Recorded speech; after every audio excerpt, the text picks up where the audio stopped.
Assalamualaikum warahmatullahi wabarakatuh. Bismillahirrahmanirrahim. Alhamdulillahi hamdan katsiran thayyiban mubarakan fihi kama yuhibbu rabbuna wa yarda. Asyhadu an la ilaha illallah wahdahu la syarika lah wa la na'budu illa iyyah. Wa asyhadu anna Muhammadan 'abduhu wa rasuluh la nabiyya ba'dah. Allahumma shalli wa sallim ala nabiyyina al-karim sayyidina Muhammad bin Abdullah wa ala alihi wa sahbihi wa tabi'ihim wa man tabi'ahum bi ihsanin ila yaumil qiyamah. Amma ba'du, qala Allah ta'ala fi kitabihil karim wa huwa asdaqul qailin. Ya ayyuhalladzina amanu taqullaha haqqa tuqatih wa la tamutunna illa wa antum muslimun. Ya ayyuhalladzina amanu taqullaha wa qulu qawlan sadida yuslih lakum a'malakum wa yaghfir lakum dhunubakum. Wa may yuti'illaha wa rasulahu faqad faza fawzan 'azima. وقال رسول الله صلى الله عليه وسلم فإن أصدق الحديث كتاب الله تعالى وخير الهدى هدى محمد صلى الله عليه وسلم وشر الأمور محدثاتها وكل محدثة بدعة وكل بدعة ضلالة. Ma'asyiral muslimin rahimani Allah wa rahimakum, hadirin jamaah Masjid Al-Fatah yang mudah-mudahan dirahmati Allah Subhanahu wa taala. Kita awali dengan senantiasa memanjatkan puji syukur kita pada Allah Subhanahu wa taala yang telah memberikan taufik serta hidayahnya kepada kita sekalian, sehingga dengan taufik dan hidayahnya kita sama-sama bisa kembali hadir di majlis yang mulia ini, majlis yang disebutkan oleh Rasulullah sallallahu alaihi wasallam sebagai raudhah min riyadil jannah, taman di antara taman-taman surga. Salawat serta salam tak lupa kita sampaikan kepada Nabi kita Nabi Muhammad sallallahu alaihi wasallam beserta para keluarganya, para sahabatnya, para pengikutnya yang senantiasa istiqamah di dalam menjalankan sunnah-sunnahnya. Ma'asyiral muslimin, a'azani Allah wa iyyakum, kaum muslimin yang mudah-mudahan dimuliakan Allah Subhanahu wa taala. Pada malam ini kita akan membahas tentang orang-orang yang mengakui nikmat Allah Subhanahu wa taala kemudian mereka mengingkarinya. Mengakui nikmat yang diberikan oleh Allah Subhanahu wa taala itu merupakan bagian dari tauhid, bahwa yang memberikan nikmat itu adalah Allah Subhanahu wa taala. Ya'rifuna ni'matallahi summa yunkirunaha. Mereka mengakui nikmat Allah Subhanahu wa taala summa yunkirunaha, kemudian mereka mengingkari bahwa itu adalah nikmat Allah Subhanahu wa taala. Dalam ayat lain Allah Subhanahu wa taala menyebutkan wala in adzaqnahu rahmatan minna min ba'di dharra'a massathu la yaqulanna hadzali. Ayat yang mulia ini menjelaskan wala in adzaqnahu, dan jika kami berikan kepada mereka rahmat dari kami, kata Allah SWT, kami berikan kepada mereka rahmat. Siapa mereka? Manusia. Minna, rahmat dari kami, min ba'di dharra'a, setelah mereka ditimpa oleh kesulitan, ditimpa oleh kesusahan. La yaqulanna hadzali, niscaya mereka akan mengatakan ini untukku, ini hasil usahaku, ini jerih payahku. Artinya ketika apa? Dia mendapatkan nikmat dari Allah Subhanahu wa taala padahal sebelumnya dia ditimpa sebuah kesulitan, maka dia mengatakan ini nikmat hasil usaha saya, ini nikmat hasil jerih payah saya. Dia melupakan bahwa nikmat itu adalah apa? Dari Allah Subhanahu wa taala. Padahal manusia sering meminta kepada Allah Subhanahu wa taala. Bahkan dalam ayat ini disebutkan la yas'amul insanu min du'ail khairi. Wa immassahu syarru fayausun qanut. Manusia tidak pernah bosan, kata Allah SWT dalam ayat ini, manusia tidak pernah bosan untuk meminta kebaikan kepada Allah. Namun ketika ditimpa keburukan, fayausun qanut, mereka putus asa, putus harapan. Jadi ketika ditimpa musibah, mereka putus asa dan putus harapan. Jamaah sekalian, dari sini pentingnya bagi kita adalah untuk mengakui bahwa apapun yang diberikan berupa nikmat itu adalah dari Allah Subhanahu wa taala. Karena orang yang bersyukur adalah orang yang mengakui nikmat yang diberikan oleh Allah Subhanahu wa taala. Kalau kita lihat di dalam surat Ibrahim ayat ke-7, Allah SWT menyebutkan, wa idh ta'adzana rabbukum la in syakartum la azidannakum wa la in kafartum inna 'adzabi lasyadid. Wa idh ta'adzana rabbukum, dan Rabb kalian telah memberitahukan kepada kalian, la in syakartum la azidannakum, jika kalian mensyukuri nikmat, walaupun nikmat tersebut dikit kita syukuri, la azidannakum, kami akan tambahkan. Tapi ingat ancaman Allah Subhanahu wa taala, wala in kafartum, jika kalian kufuri nikmat tersebut, mengingkari bahwa nikmat itu dari Allah Subhanahu wa taala, mereka tidak mengakui bahwa nikmat itu adalah dari Allah Subhanahu wa taala, maka dengan ancaman Allah Subhanahu wa taala mengatakan, inna adzabi lasyadid, sesungguhnya azabku itu amat pedih. Bagi siapa? Bagi mereka yang mengingkari nikmat yang sudah diberikan oleh Allah Subhanahu wa taala. Bagi mereka yang tidak mengakui bahwa nikmat itu dari Allah Subhanahu wa taala. Bagi orang yang merasa bahwa nikmat itu adalah hasil jerih payah dia, padahal itu adalah bagian dari apa? Pemberian Allah Subhanahu wa taala.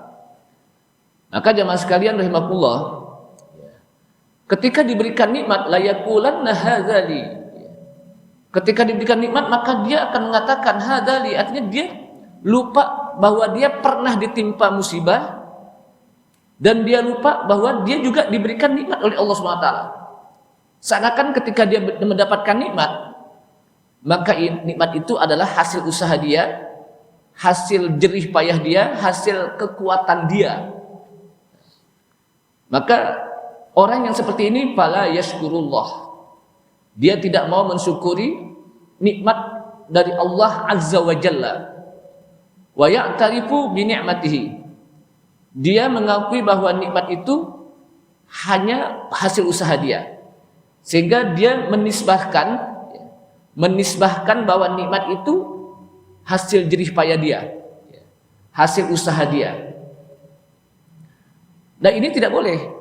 Kenapa? Karena ada ancaman dari Allah Subhanahu wa taala, wala in kafartum in adzabi lasyadid.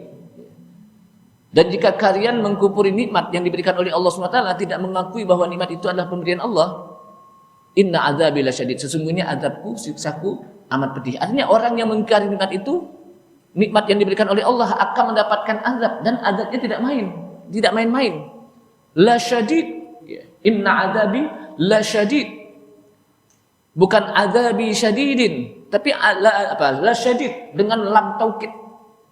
Sungguh azabku sungguh amat pedih. Jadi kalau kita belajar bahasa Arab itu apa? Lamnya lam taukid, la syadid, sungguh sangat berat, sungguh sangat apa? Pedih. Jamaah sekalian, kemudian kita lihat dalam beberapa riwayat di mana disebutkan dalam sebuah riwayat dari Abu Hurairah radhiyallahu anhu, ada 3 orang dari kalangan Bani Israel. Sebuah riwayat yang dikenal dengan riwayat Israiliyat. Namun riwayat Israiliyat disebutkan oleh para ulama, la tusaddiquhum wa la tukadzibuhum. Jangan Anda langsung membenarkannya, tapi juga jangan Anda langsung mendustakannya. Kalau bahasa kata apa? Diam dulu. Dilihat dulu bagaimana para ulama menyeleksi tentang riwayat ini. Namun di sini disebutkan wa an Abi Hurairah radhiyallahu an, hadis dari riwayat Abu Hurairah radhiyallahu an, inna salasatan min Bani Israil sesungguhnya dahulu ada 3 orang dari kalangan Bani Israel. Siapa Bani Israel? Bani Israel hum dzurriyyatu Ya'qub. Bani Israel itu adalah mereka dari keturunan Yakub, yaitu Nabi Allah Yakub alaihissalam. Dan disebut Bani Israel, maknahu adalah Abdullah. Kata-kata Bani Israel disebut Israel, itu maknanya adalah Abdullah. Isra Abdul, Il Allah. Eli, bahasa apa? Kalau bahasa Ibrani, Eli. Kamu dalam bahasa apa? Diarabkan di Allah. Makanya apa? Disebut Israel, yang artinya apa? Abdullah. Dan Israel ini merupakan nama lain dari Yakub alaihissalam, bapaknya Nabi Yusuf alaihissalam. Nah, disebutkan inna salasatan min Bani Israel, dahulu ada 3 orang dari kalangan Bani Israel. Yang pertama adalah mereka abros, orang yang disebutkan belang. Kalau belang itu apa? Kulitnya berarti. Jadi dahulu apa? Ada seorang dari kalangan Bani Israel, yang pertama orang yang abros, man usiba bil baros wa huwa da'un udhal yusibul jilda. Jadi satu penyakit belang yang kulitnya itu apa? Belang-belang yang kalau dilihat nggak enak. Namanya belang. Kalau kucing belang bagus ya. Atau juga harimau belang juga bagus ya. Tapi kalau orang kan belang nggak bagus itu. Makanya apa? Ini ujian disebutkan apa? Ada dahulu ada orang yang abros, yang belang, bukan hanya badannya aja, tapi seluruhnya belang-belang. Gitu. Kemudian wahadal marad, ya. Dan ini merupakan penyakit yang tidak mungkin untuk diobati dengan medis secara manusia. Nah, oleh karena itulah di zaman Nabi Isa alaihissalam ada orang yang terkena belang, maka dengan mukjizat Nabi Isa alaihissalam Allah sembuhkan orang yang belang tersebut. Annahu yubri'ul abrasa wal akmah. Jadi salah satu mukjizat yang disebutkan oleh Allah Subhanahu wa taala kepada Nabi Isa alaihissalam adalah bahwasanya dia bisa menyembuhkan orang yang berpenyakit belang. Belang ini bukan kurap, bukan kudis ya. Tapi memang apa, belang nggak enak kelihatannya gitu. Kalau itu kan masih bisa diobati ya, kuras, kudis ya, panuan dan sebagainya itu masih bisa diobati gitu. Tapi ini apa? Memang nggak bisa diobati, belang gitu. Maka Nabi Isa diberikan oleh Allah Subhanahu wa taala, Nabi Isa alaihissalam, annahu yubri'ul abros, dia bisa menyembuhkan penyakit belang. Wal akmah, dan lep. Jadi penyakit lepra. Ya. Kemudian wa yuhyil mauta, dan dia juga bisa menyembuhkan orang yang meninggal, orang yang mati. Tapi ingat, biiznillah.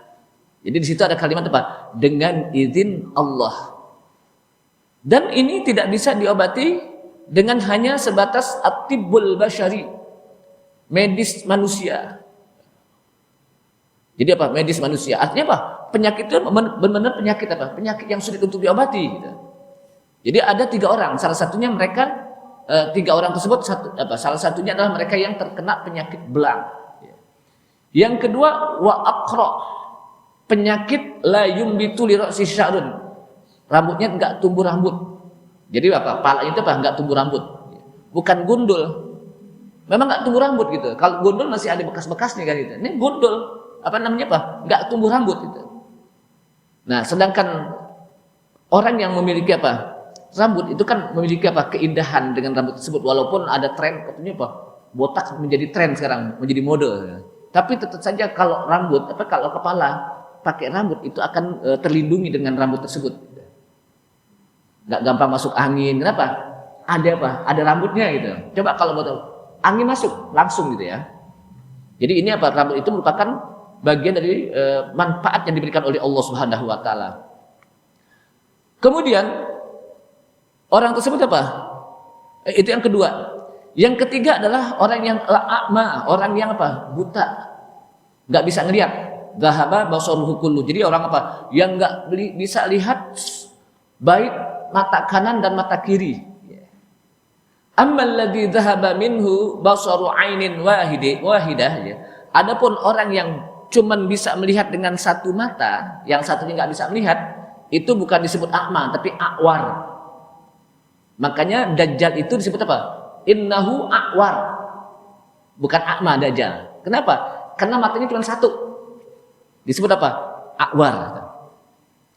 Fa'aradallah, dan Allah menginginkan kepada orang tersebut ayyabtiyahum, untuk menguji mereka. Jadi Allah fa'aradallahu ayyabtaliyahum. Allah ingin menguji mereka, ayyukhtibarahum. Nah, kata-kata arada ini merupakan sifat Allah, al-iradah. Allah mensifati dirinya dengan al-iradah. Dan manusia juga punya sifat iradah. Kita kadang-kadang punya mau keinginan kan gitu. Allah juga punya. Tapi tentunya iradah Allah dengan iradah manusia itu berbeda. Jangan kita samakan. Allah juga melihat, saya juga melihat. Tentunya melihat manusia dengan penglihatan Allah berbeda. Jadi jangan kita samakan gitu. Ya, kenapa? Karena Allah memiliki sifat iradah alladzi yaliku bidzatihi wa sifatihi, yang sesuai dan pantas dengan sifat dan zat Allah Subhanahu wa taala. Dan iradah kata para ulama dibagi dua. Ada iradah kauniyah dan ada iradah syar'iyah. Iradatullah, jadi iradah Allah, kehendak Allah terbagi menjadi dua. Tanqasimu ila qismain, terbagi menjadi dua. Yang pertama iradatun kauniyah, yang kedua wa iradatun syar'iyah. Kalau iradatun kauniyah, kehendak Allah pasti terjadi kepada manusia. Ketika Allah tentukan orang itu meninggal, meninggal. Ketika Allah tentukan orang tersebut hidup, hidup. Ketika orang tersebut ditentukan untuk apa? Umpamanya dia lahir di negara mana, dia akan lahir di sana. Jadi ketika orang tersebut ditentukan, diirodahkan oleh Allah Subhanahu wa taala, diberikan ujian, maka dia mendapatkan ujian. Jadi iradah kauniyah itu pasti. Sedangkan iradah syar'iyah kadang jadi, kadang tidak. Allah Subhanahu wa taala menentukan dalam syariah sholat 5 waktu. Allah Subhanahu wa taala menentukan kita sholat apa? 5 waktu. Bukan 3 waktu. Tapi apa? 5 waktu. Karena ada orang yang 3 waktu, seperti orang siapa? 3 waktu. Nah, ketika Allah Subhanahu wa taala sudah tentukan iradah syariahnya bahwa sholat itu 5 waktu, bisa jadi ada orang yang melakukannya, ada yang tidak. Ada gak yang melakukannya? Banyak umat Islam. Tapi ada gak yang meninggalkannya? Ada. Padahal Allah sudah tentukan iradahnya apa? Bahwa sholat itu apa? 5 waktu. Namanya disebut apa? Iradah syar'iyah. Kemudian fa'atal abros.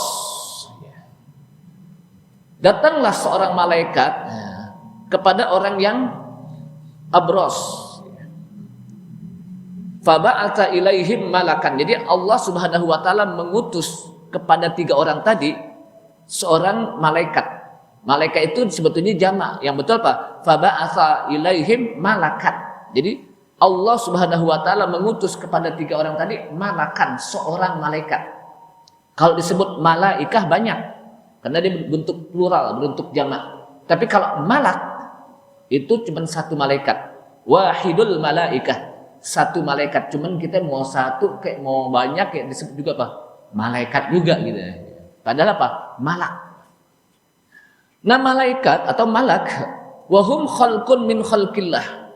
Mereka adalah makhluk di antara makhluk Allah, wa min alamil ghaib, dan dia berada dalam alam ghaib. Yang khalaqahumullahu jalla wa ala li ibadatihi. Allah ciptakan mereka, Allah azza wa jalla wa ala menciptakan malaikat untuk beribadah kepadanya. Wa khalaqahum litanfidhi awamirihi ta'ala fi mulkihi, dan juga Allah menciptakan para malaikat untuk bisa melaksanakan perintah Allah. Ada yang Allah berikan wakil untuk menyampaikan wahyu, seperti siapa? Malaikat Jibril. Ada yang diperintahkan untuk meniup sangkakala, seperti malaikat Israfil. ada yang diperintahkan untuk diwakilkan untuk mencabut ruh manusia seperti malaikat maut.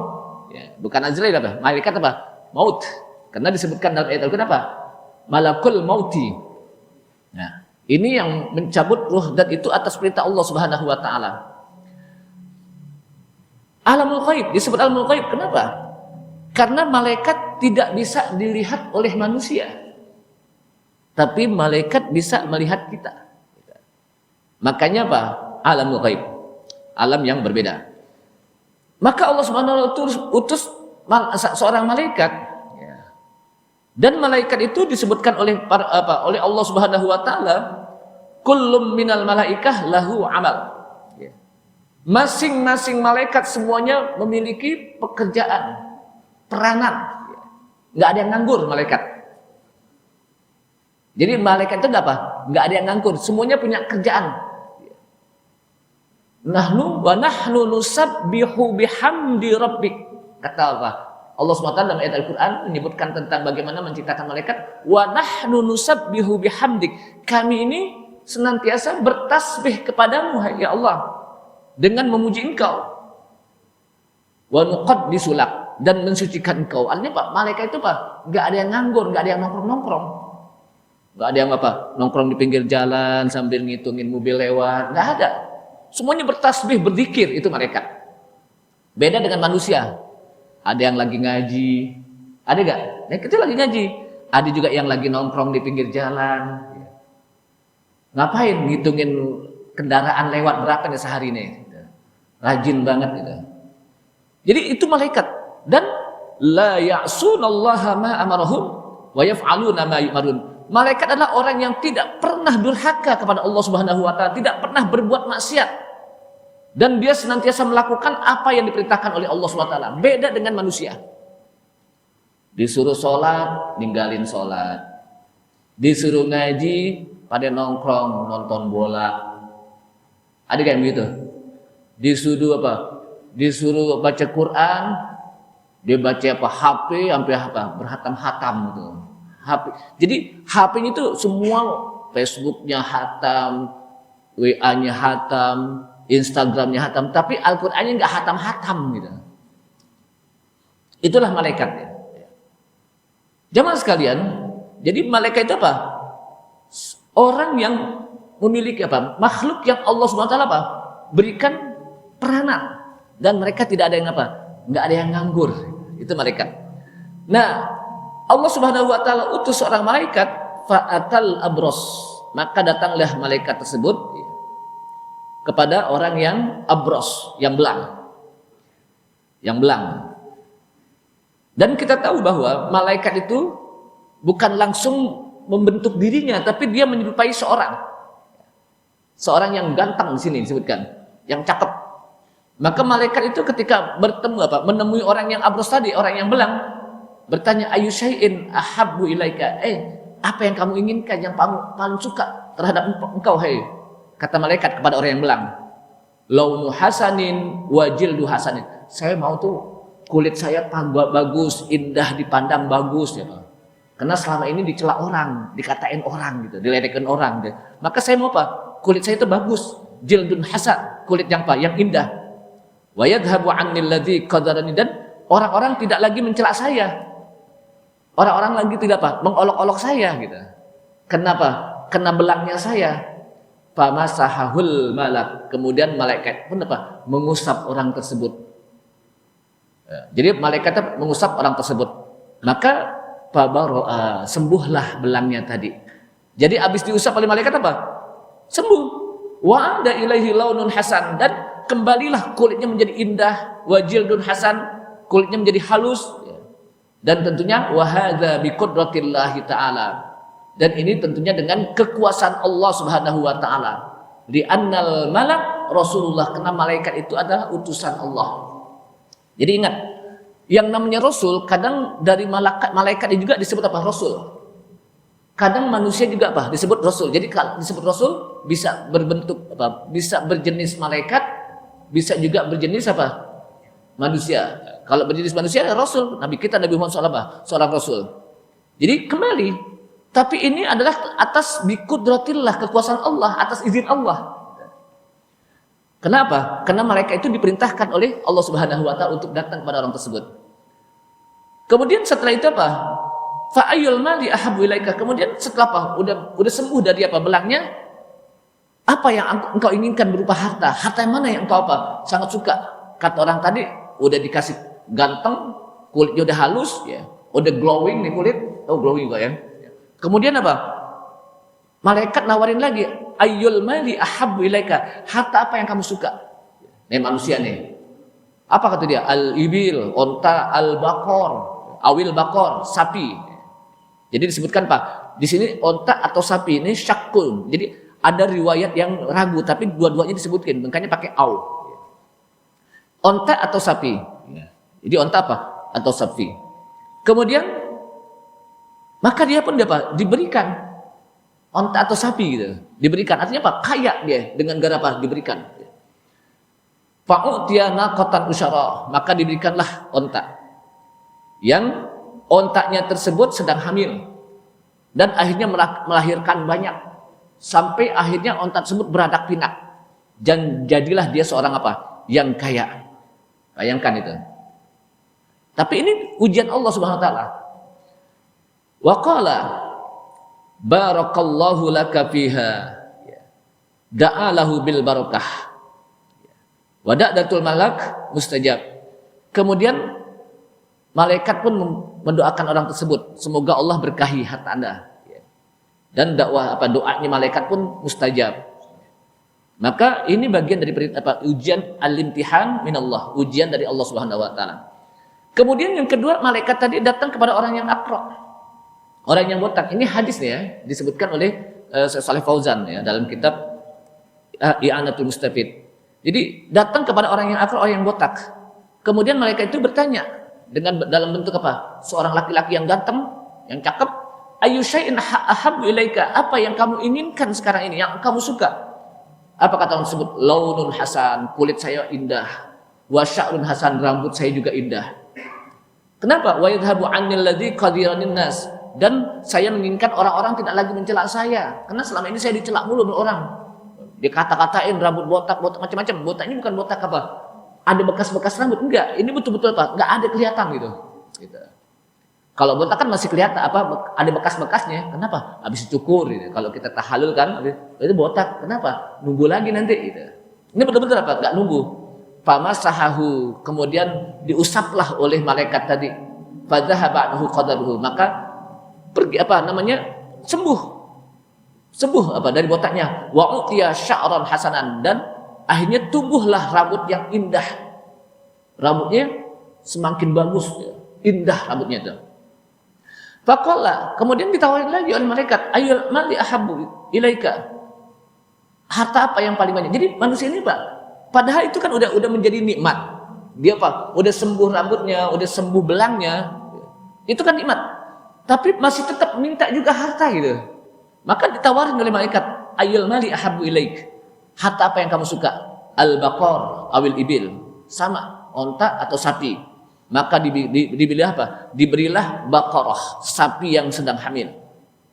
Dengan hamil tersebut nanti beranak pinak. Kemudian didoakan barakallahu laka fiha, semoga Allah berkahi harta engkau.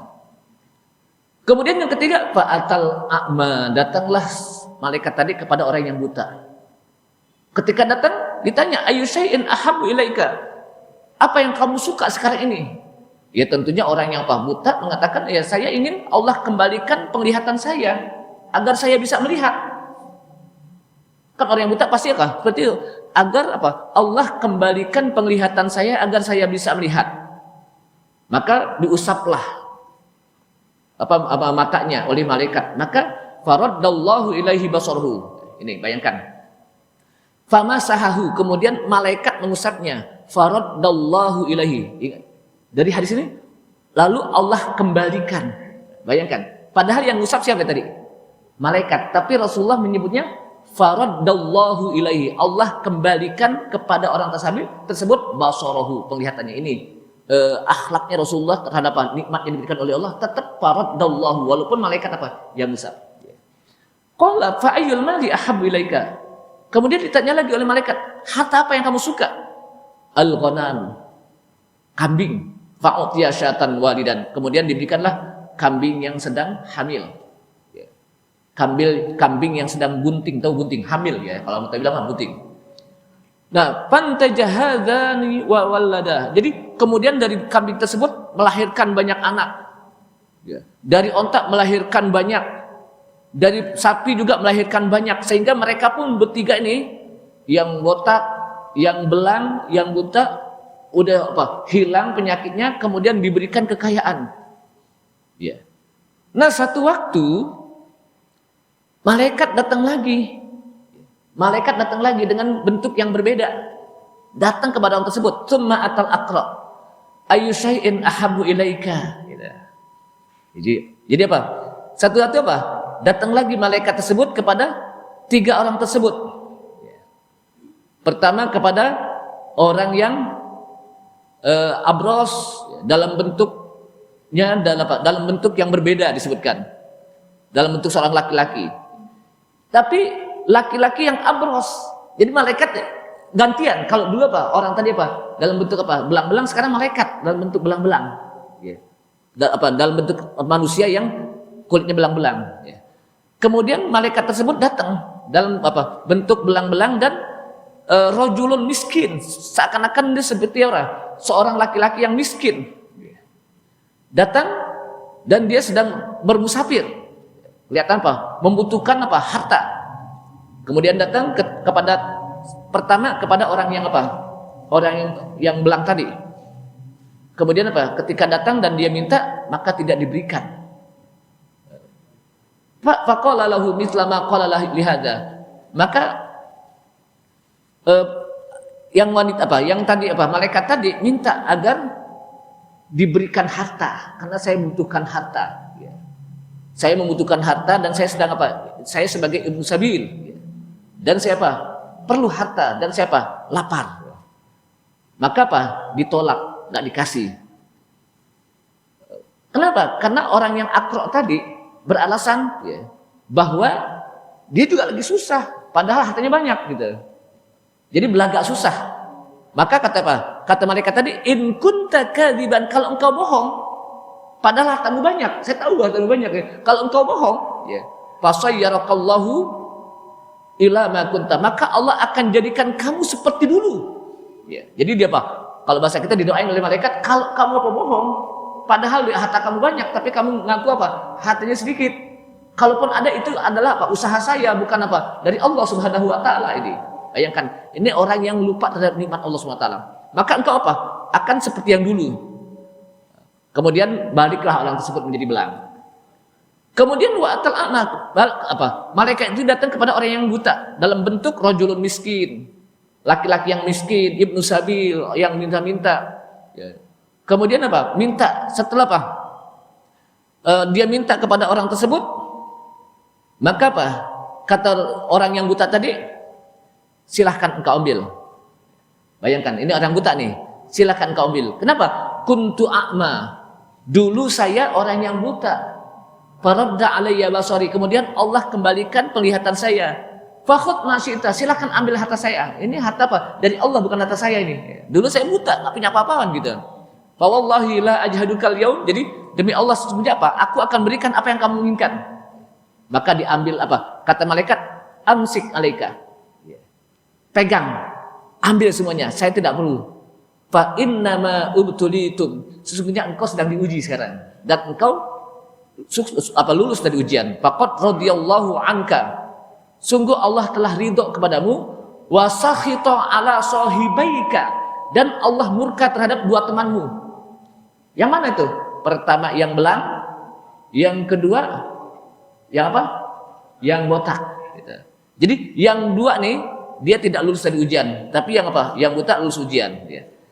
Nah, dari sini jamaah sekalian, maka kita lihat apa yang bisa diambil faedah. Maka Syekh Shalih Fauzan mengatakan